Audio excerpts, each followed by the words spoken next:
اعوذ باللہ من الشیطان الرجیم بسم اللہ الرحمن الرحیم۔ سورہ بقرہ کی ایک آیت پڑھ رہا ہوں، آیت نمبر 97۔ قل من كان عدوا لجبريل فإنه نزله على قلبك بإذن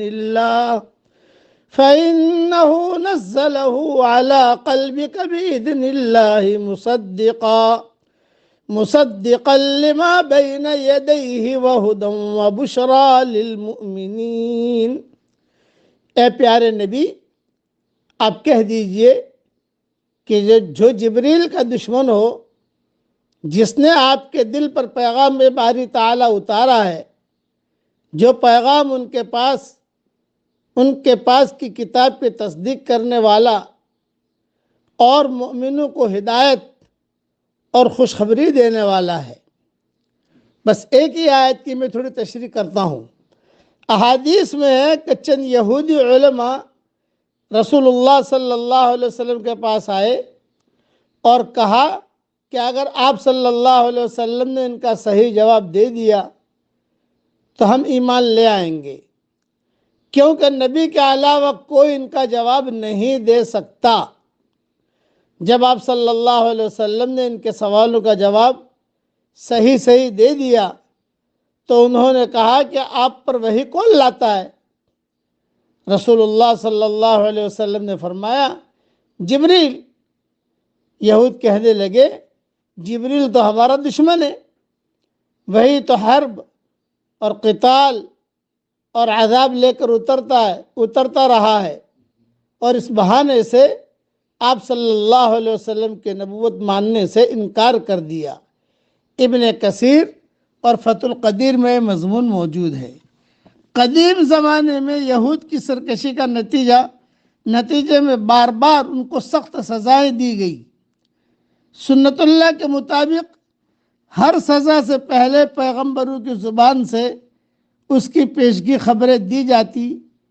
یہ خبر اللہ کی طرف سے جبریل فرشتہ کے ذریعے پیغمبر کے پاس آتی اور وہ اس سے اپنے قوم کو آگاہ کرتے۔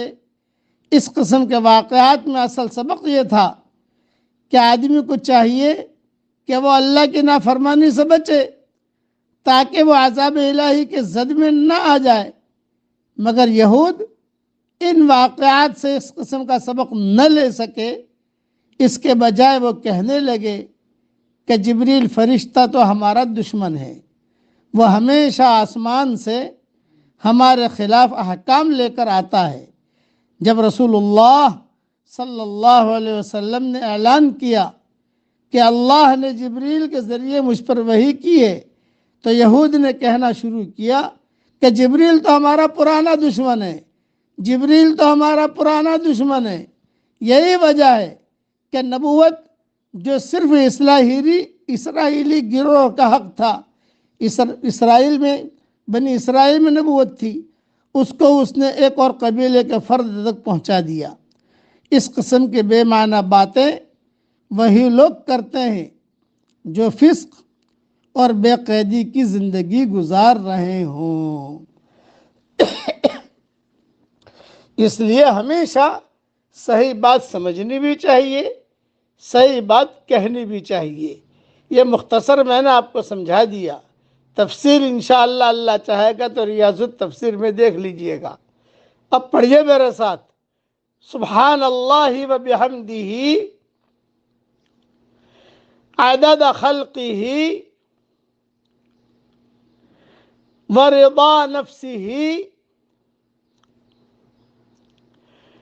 و زنت عرشہ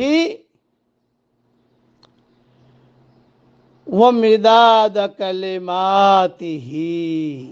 اللہ تعالیٰ کو یہ جملے بہت پسند ہے۔ اللہ تعالیٰ ہم سب کو وہ کام کرنے کی توفیق دے جس سے اللہ راضی ہو جائے، اور اس کام سے بچنے کی اللہ توفیق دے جس سے اللہ ہم سب سے ناراض ہو، اور اللہ تعالیٰ ہم سب کی قیامت تک کے آنے والی نسلوں کو نماز پڑھنے کی توفیق عطا فرمائے۔ آمین۔